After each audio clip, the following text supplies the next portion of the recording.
Impossible d'y échapper. Ce lundi, les musulmans ont commencé le ramadan, ce mois de jeûne. Ce lundi correspondait au début d'un nouveau mois lunaire, moment où la lune, après avoir disparu de l'horizon pendant une petite période, réapparaît sous la forme d'un croissant très fin. En effet, les mois de l'islam se fondent sur les évolutions de la lune.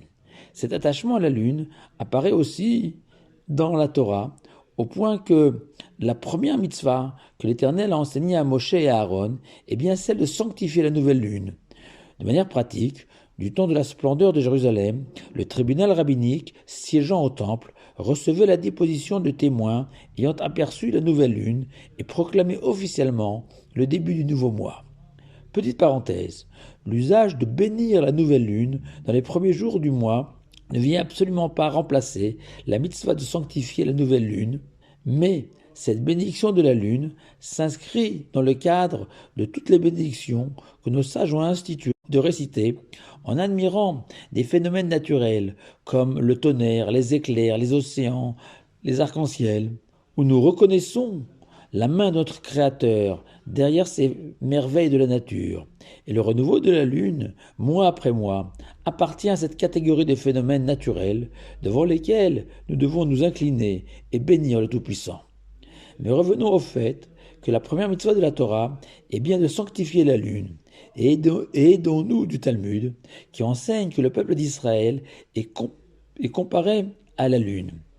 Car comme elle, le peuple juif, malgré des périodes difficiles d'exil, des moments où la relation avec le Tout-Puissant pourrait paraître brouillée, voire quasi inexistante, telle la lune qui disparaît, mais toujours comme la lune, dont l'éclipse n'est que passagère, ainsi à la fin des temps, les enfants d'Israël retrouveront leur lustre d'antan à l'époque messianique. Et cette idée fondamentale du judaïsme, d'une foi incommensurable en un happy end de l'histoire de l'humanité, justifie la place essentielle de la mitzvah de sanctifier la lune et de vivre l'ensemble de l'année à son rythme. Mais attention, si nous aussi, lundi dernier, comme les musulmans, nous avons célébré Rosh Chodesh, le début du mois, en récitant des prières supplémentaires, le Hallel et le Moussaf notamment. Certains ont même veillé à améliorer la qualité du repas ordinaire, pris habituellement en semaine, comme le recommande le Code des lois, le Shulchan Aruch. C'est un mois particulier que nous avons marqué ce lundi, n'existant pas dans l'islam. C'est en effet un 13e mois, appelé Adar Sheni, le deuxième Adar, puisque le mois précédent s'appelait déjà Adar. Pourquoi ce 13e mois? Car nous savons qu'une année fondée uniquement sur les 12 mois de la Lune compte 354 jours, alors qu'une année solaire, correspondant au temps nécessaire pour notre planète d'effectuer une rotation complète autour du Soleil, compte 365 jours. L'année lunaire se termine donc 11 jours plus tôt que l'année solaire, ce qui fait qu'au bout de 3 ans, il existera un décalage, une avance d'un mois entre l'année lunaire par rapport à l'année solaire. Or, la Torah exige que les 3 fêtes des pèlerinages épousent les saisons.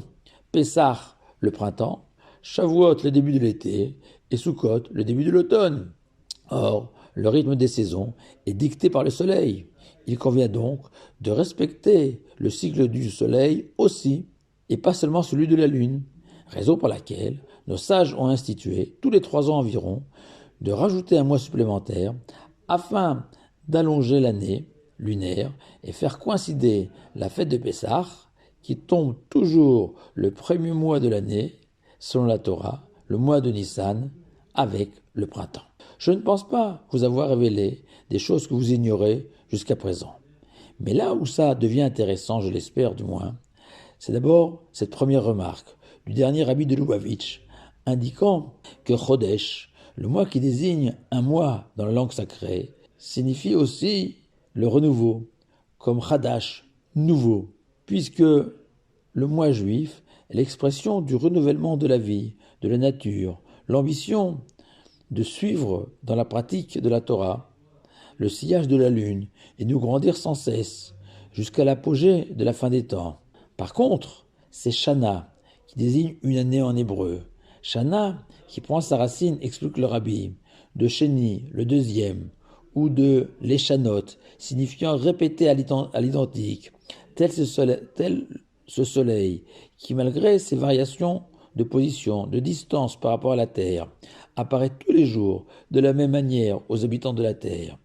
Et ce pour indiquer aux Juifs que le renouveau insufflé par la Lune doit s'inscrire dans le cadre fixé par les 613 commandements de la Torah, qui eux sont immuables, tel le soleil.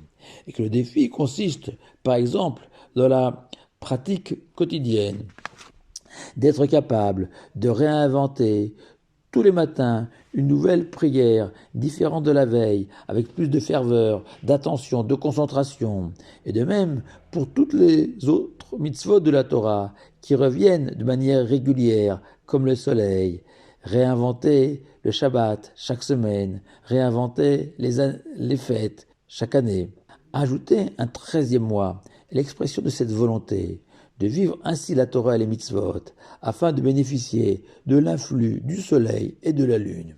Mais plus encore, on peut constater que la Torah relate que Ishmaël, le fils aîné d'Abraham, père de la nation arabe, a donné naissance à exactement 12 princes, correspondant aux 12 mois de l'année de l'islam. Notre patriarche, Yaakov, a lui aussi donné naissance à 12 tribus, correspondant elles aussi aux 12 mois de l'année. Sauf que nous savons que la tribu de Yosef s'est dédoublée et est devenue 2 tribus, Éphraïm et Ménaché, du nom des 2 premiers fils de Yosef, et qu'il n'est pas faux de parler de 13 tribus, comme Yaakov lui-même l'a déclaré, que Éphraïm et Ménaché, mes petits-enfants, seront pour moi comme Reuven et Shimon, mes 2 premiers fils. Et on peut expliquer que Yosef était naturellement semblable au soleil, brillant par son savoir, étincelant de beauté, majestueux dans son port, d'une noblesse d'âme rayonnante. Mais Yosef ne s'est pas contenté de ses atouts innés, naturels. Il les a développés sans cesse, par des efforts quotidiens. Il n'a eu de cesse de s'améliorer, se transformer comme la lune.